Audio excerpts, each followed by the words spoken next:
11 का क्लास है इसलिए कुछ नहीं कर। वैसे तुम इसलिए नहीं आ रहे हो कि 11 का क्लास है। डायग्राम सही रहेगा।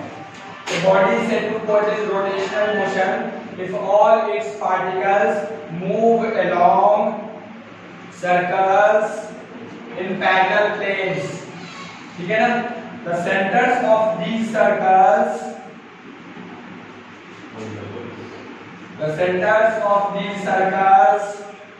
मल्टीपल तो हो सकता है। हाँ, रूल नहीं पता है ना, एक्चुअली नोटिस भी किया होगा बाहर का। The centers of all these circles lie on a fixed line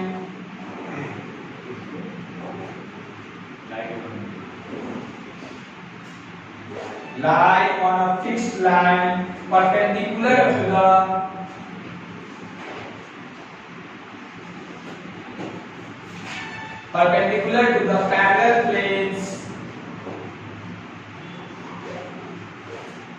and this line is called axis of rotation.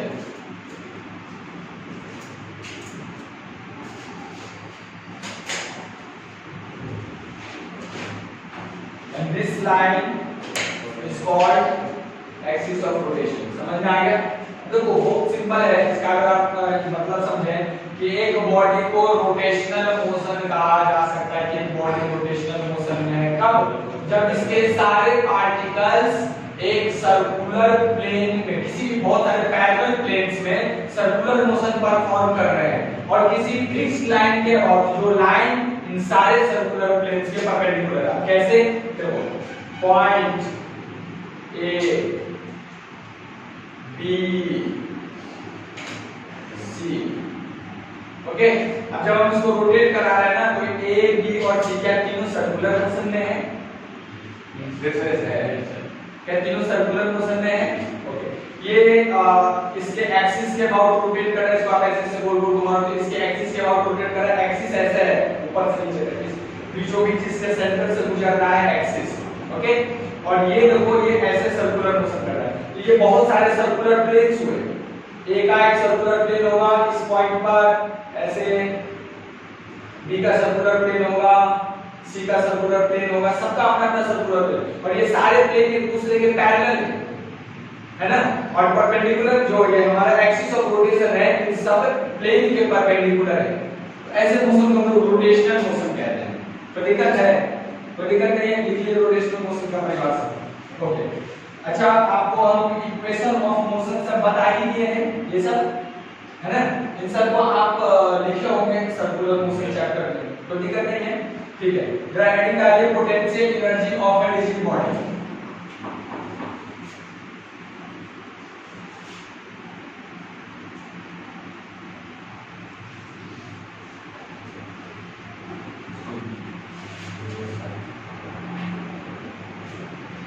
Potential energy of a rigid body.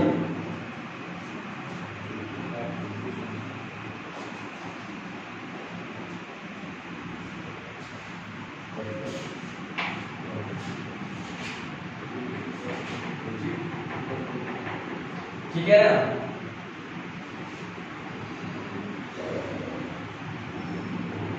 Okay, आप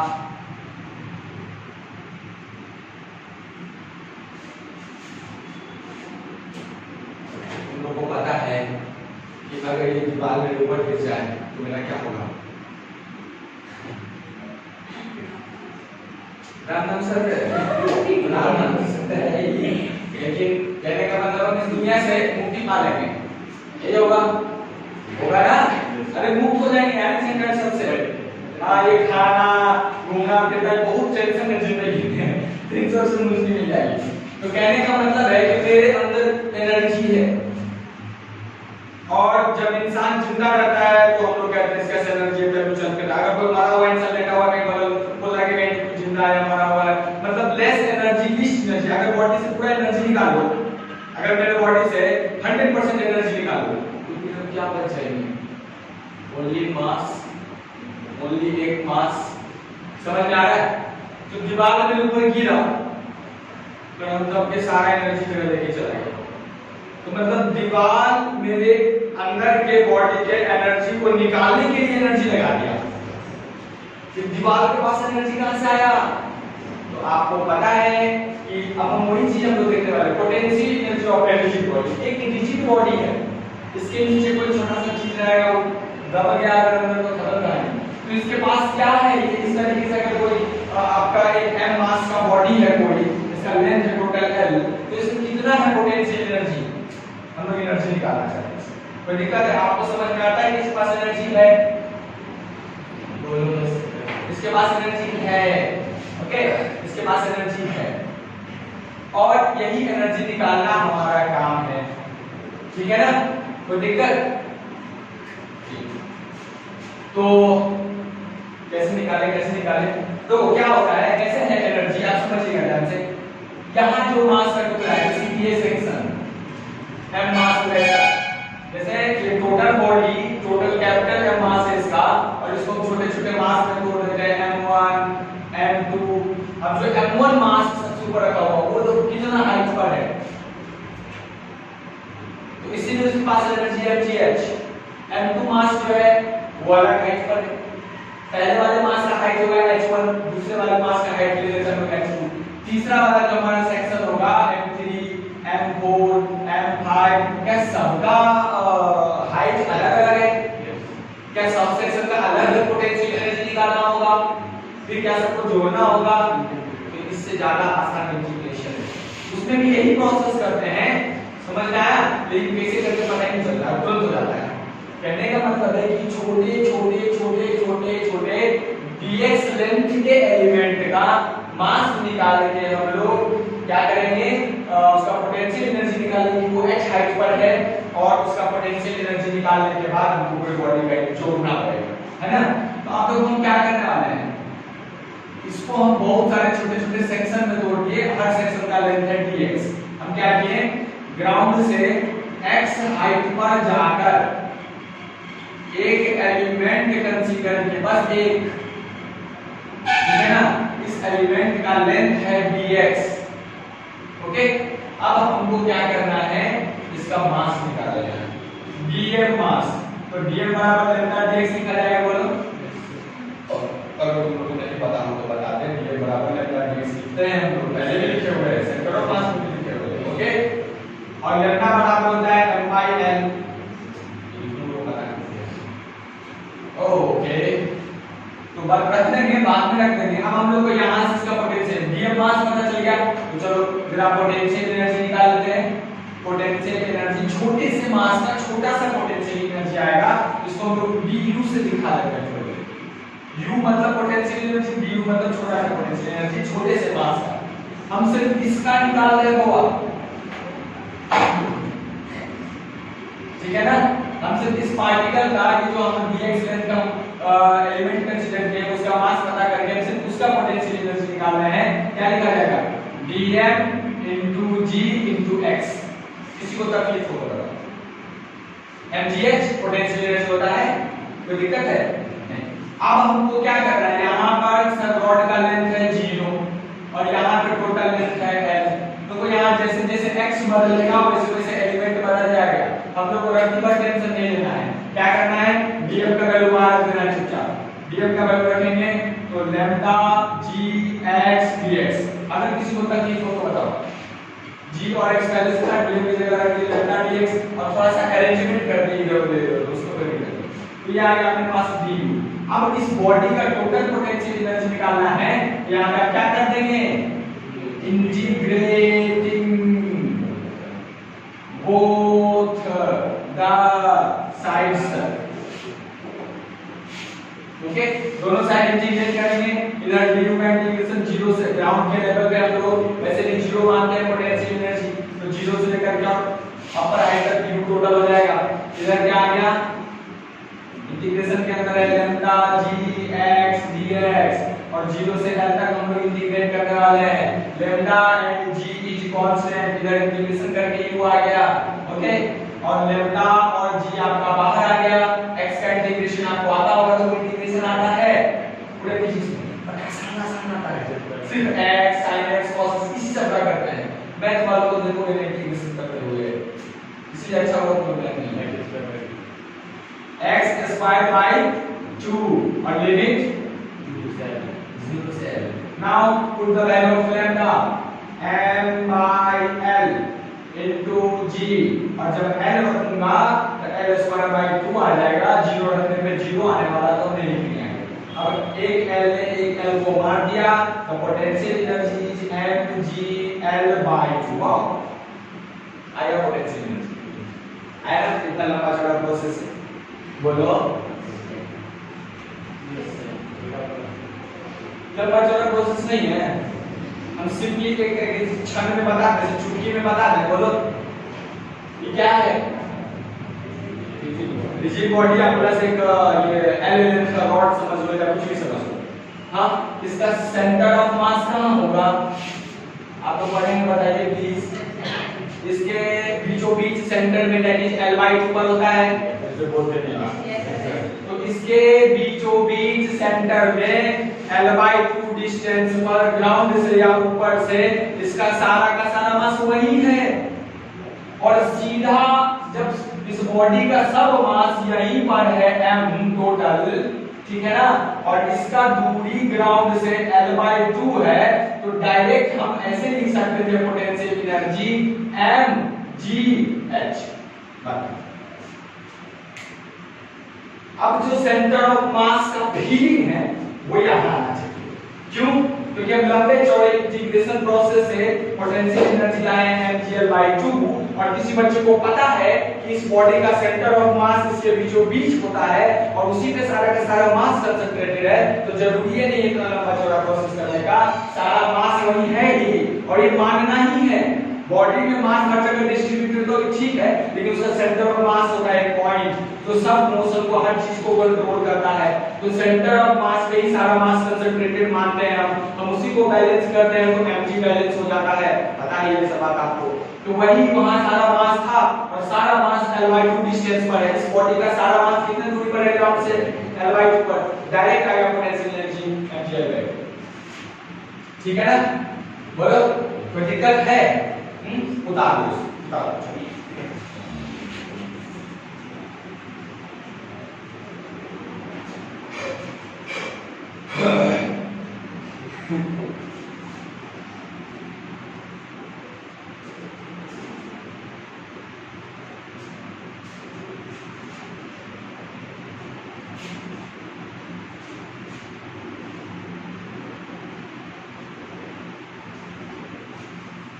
तो आज का जो शुरुआत का लेक्चर जिसका छूटा वैसे रोटेशन चैप्टर बहुत इंपॉर्टेंट है बाबू, वीडियो लेक्चर को देख लीजिएगा, है ना, रिकॉर्डिंग होता है।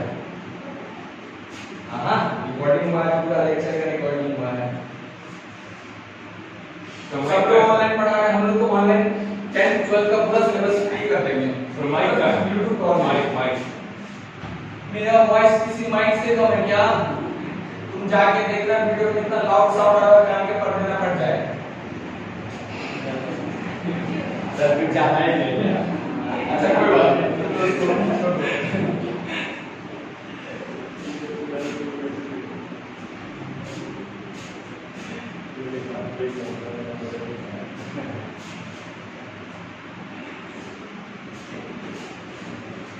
जल्दी तो आप लोग जल्दी आगे भी करना अपना लोग कुछ। हाँ हाँ हाँ तो क्या हो गया? कुछ गलत बात बोल रहे हैं क्या?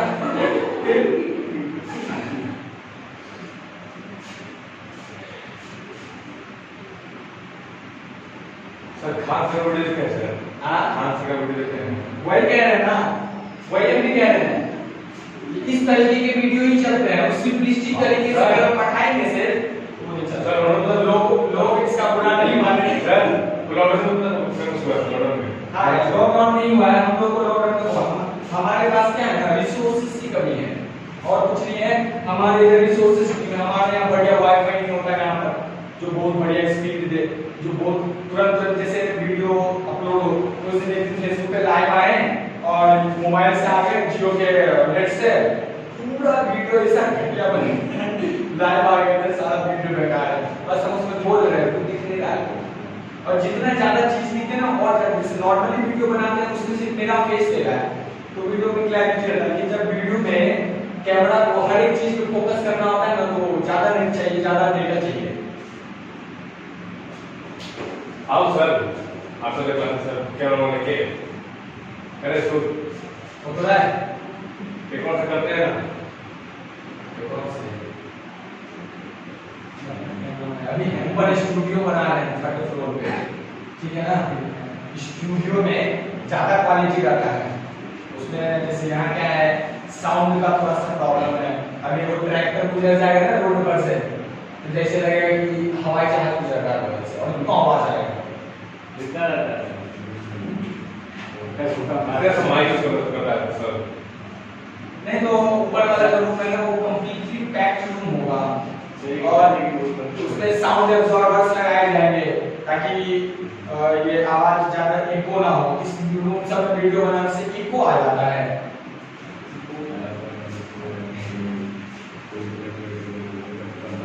आज कर लोगे तुम, आज लिख लोगे इसको, लिखिए मिटा दें। अब अगर हम एक ऐसा सवाल दे दें जिसको शायद आप लोग बना दें तुरंत और इंटीग्रेशन नहीं करना है, जैसे बताए हैं सेकंड टाइम वैसे तुमको बताना है, बोलो ठीक है। एक और ऐसे है थीटा एंगल बनाना है, बताओ इसका पोटेंशियल एनर्जी। इंटीग्रेशन नहीं लगाना, हमारा दिमाग लगाना है अगर आप कर पाए तो। मास इसका है टोटल और लेंथ है। जल्दी बता दीजिए, इतना टाइम नहीं लगना चाहिए था।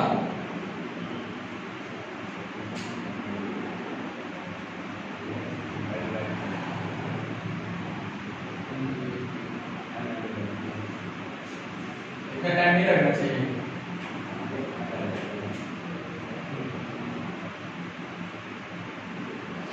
यहाँ पे सारा मास है L/2 का सारा मास है, बोलो। और ये जो हाइट ये है हाइट, टोटल मास इतने हाइट पर है, okay. This length is L/2, तो h कितना हो जाएगा L/2 sin थीटा,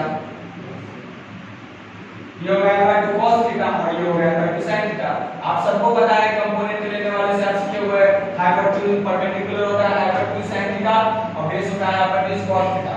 तो L/2 h बराबर हो जाएगा L/2 sin थीटा। हाइट पता चल गया, टोटल मास कितने हाइट पर है तो पोटेंशियल एनर्जी m g और h की जगह क्या लिख लेंगे L/2 sin। बोलो सही है? अरे ठीक लग रहा है क्या? बता दो सीधे से लिख दो।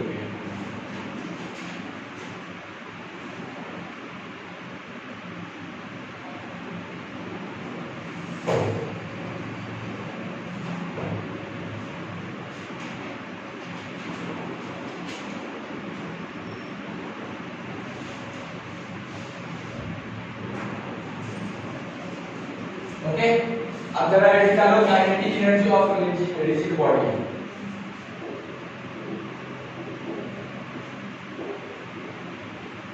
Kinetic energy of rigid body,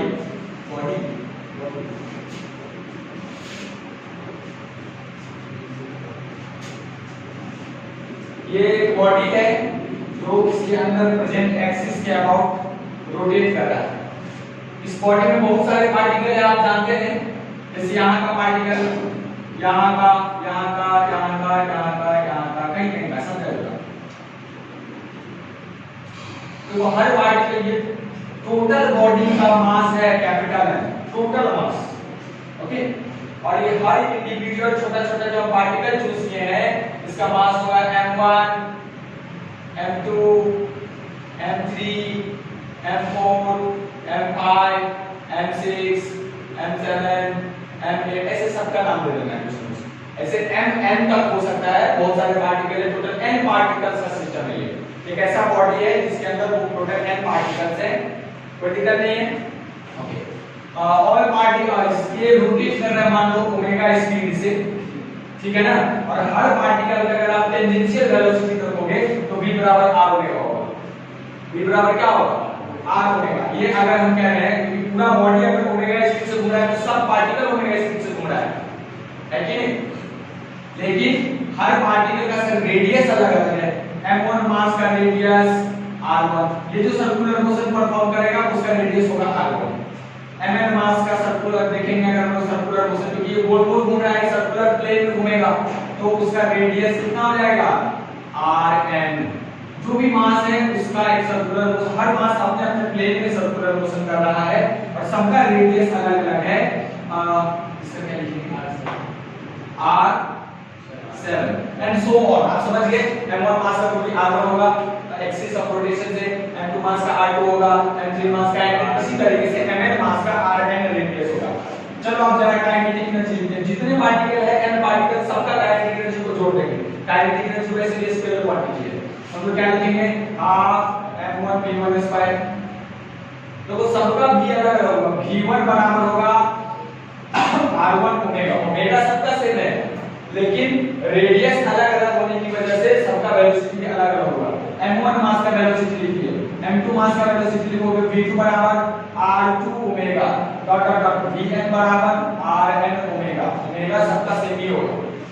okay, अब काइनेटिक एनर्जी बराबर लिख रहे हैं हम लोग half m1 v1 square plus half m2 v2 square plus dot dot dot dot half mn vn square. किसी को कोई तकलीफ, टोटल काइनेटिक एनर्जी लिखिए, सबको जोड़ देंगे। हर पार्टिकल का अलग अलग काइनेटिक एनर्जी लिख के उनको जोड़ेंगे। जोड़ते हैं, जोड़ने के लिए कुछ प्रोसेस करना पड़ेगा। m1 को रहने देंगे, m1 को क्या करेंगे, क्या करेंगे m1 का और v1 बराबर क्या होगा r1 omega square plus half m2 r2 omega का square plus dot dot dot dot half mn vn rn omega का स्क्वायर। ओके, स्क्वायर खोलोगे तो r1 square omega square, r2 square omega square, ऐसे होगा ना। सब टर्म में omega square है कॉमन, बोलो सब में सेम है, इसीलिए हम ओमेगा स्क्वायर को निकालेंगे। हाफ ओमेगा स्क्वायर कॉमन लिया, क्या बचा m1 r1 का स्क्वायर प्लस m2 r2 का स्क्वायर प्लस m3 r3 का स्क्वायर प्लस mn rn का स्क्वायर। कोई तकलीफ दिक्कत, कोई तकलीफ नहीं, कोई दिक्कत नहीं, सब ठीक ठाक है यहाँ पर। अब देखो ध्यान से, हम लोग जो काइनेटिक एनर्जी निकाल रहे हैं वो लीनियर मोशन का नहीं निकाल रहे, रोटेशनल मोशन का निकाल रहे हैं। और जिस तरीके से काइनेटिक एनर्जी बराबर होता है हाफ mv स्क्वायर, लीनियर अगर बॉडी लीनियरली मूव कर रहा है, स्ट्रेट लाइन में चल रहा है, m मास का वेलोसिटी m मास का ऑब्जेक्ट v वेलोसिटी से स्ट्रेट लाइन में अगर चल रहा है तो काइनेटिक एनर्जी होगा हाफ mv स्क्वायर। अगर वो रोटेट कर रहा है तो रोटेट कर रहा है तो हाफ सर यहाँ कुछ मास और omega square. Right, angular variables के जो वेलोसिटी है उसको एंगुलर वेरिएबल्स के टर्म्स में लाएंगे ना, बोलो। हाँ, यहाँ पे जो लीनियर वेलोसिटी है उसको अगर एंगुलर, अभी जो हम काइनेटिक एनर्जी लिख रहे हैं रोटेशनल मोशन के लिए, तो रोटेशनल वेरिएबल आना चाहिए ना सर, आना चाहिए ना, आया भी है। ओमेगा तो आ गया। ई क्या चीज है, इतना बड़ा चीज, इसको हम लोग कहते हैं मोमेंट ऑफ इनर्शिया। क्या कहते हैं, क्या कहते हैं, moment of inertia. Important concept है। मोमेंट ऑफ इनर्शिया को, जितना मोमेंट ऑफ इनर्शिया है टोटल, इसको हम लोग आई से डिनोट किया करेंगे बच्चा, इससे आई से। और ये moment of inertia circular variables में मास की तरह बिहेव करता है। किसकी तरह बिहेव करता है, मास की तरफ। तो आपको देखो आपका rotational kinetic energy, that is kinetic energy rotation, किसी बॉडी का रोटेशनल काइनेटिक एनर्जी लिखना है तो आ जाएगा हाफ आई ओमेगा स्क्वायर। जैसे हाफ एम स्क्वायर होता था उसी तरह हाफ आई ओमेगा स्क्वायर आ गया। अब यहां आप कंपेयर करो omega angular velocity, v linear velocity, m मास, यहां लीनियर मास और एंगुलर मास कहेंगे तो थोड़ा अटपटा सा लगता है सुनने में, ये नाम बुजुर्गों ने नहीं दिया है। उन्होंने कहा है कि इसको कहो आप मोमेंट ऑफ इनर्शिया, क्या कहो मोमेंट ऑफ इनर्शिया। और इस ये सर्कुलर वेरिएबल्स में, सर्कुलर मोशन में मास की तरह बिहेव कर रहा है, ये हमको यहां पे काइनेटिक एनर्जी निकालने से दिख रहा है। अगर ये सब m मास है, रोटेशनल काइनेटिक एनर्जी लिख रहे हैं, ये सबको हम अगर कुछ मास मान लेते हैं, कोई बड़ा मास मान लेते हैं, कुछ और मान लेते हैं, तो ये उस सर्कुलर वेरिएबल के टर्म्स में आ जाएगा। और आप समझ लीजिए आज ये बहुत इंपॉर्टेंट कांसेप्ट है, मोमेंट ऑफ इनर्शिया को सर्कुलर मोशन में रोटेशन दिशा में मास की तरह ट्रीट किया जाता है, माना जाता है मास की तरह। तो अब आप समझ गए मोमेंट ऑफ इनर्शिया, समझ गए ना, कोई दिक्कत नहीं है। मोमेंट ऑफ इनर्शिया का फार्मूला हमेशा होता है, कोई भी बॉडी m मास का बॉडी, देखो आप ध्यान से जरा, कोई भी m मास का बॉडी अगर किसी एक्सिस से r दूरी पर रोटेट कर रहा है, कोई भी m मास का बॉडी किसी एक्सिस से r दूरी पर अगर गोल गोल सर्कुलर मोशन में रोटेट कर रहा है, तो इसका मोमेंट ऑफ इनर्शिया लिखा जाएगा mr square, m1 r1 square, m2 r2 square, m3 r3 square and so on. आप ये फार्मूला मोमेंट ऑफ इनर्शिया का हमारे पास आ गया। m मास का बॉडी r डिस्टेंस पर किसी एक्सिस के अबाउट रोटेट कर रहा है, तो हम लिखेंगे उसका moment of inertia mr square. कोई दिक्कत है नहीं है ना, सब ठीक ठाक। तो फटाफट से सुना लीजिए आप लोग।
हो गया सर, तो आप बोले फिर तुरंत आप कहते हैं हो गया।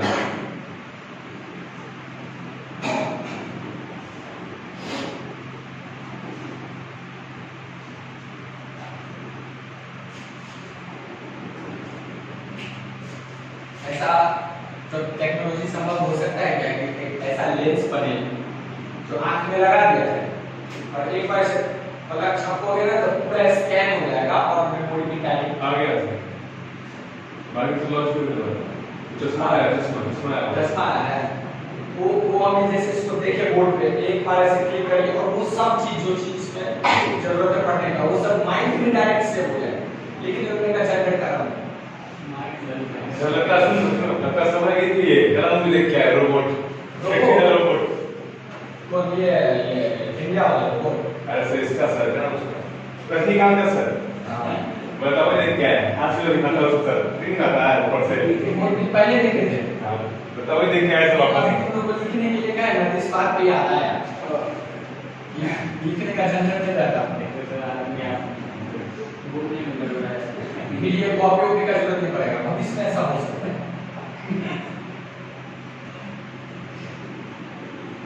बहुत सा चीजें जो हुआ है ना, जो लोग उस समय सोचते थे कि नहीं होगा और हुआ है। जैसे यही सब लैपटॉप पर पढ़ाई, लैपटॉप और ये मोबाइल पर, ये लोग को उतना इमेजिनेबल नहीं था ऐसे कैसे हो जाएगा, मुझसे इतना बात कैसे होगा। पहले के लोगों को एक जब हुआ तो लोग विश्वास किए हैं। जल्दी उतार लो आप प्लीज, उतार दिए क्या? देखिए जरा, I बराबर moment of inertia and it plays the same role, जैसे यहाँ लिखे ना I बराबर मोमेंट ऑफ इनर्शिया, इसका कॉमा करके लिख लेना, and it plays the same role, it plays the same role in rotation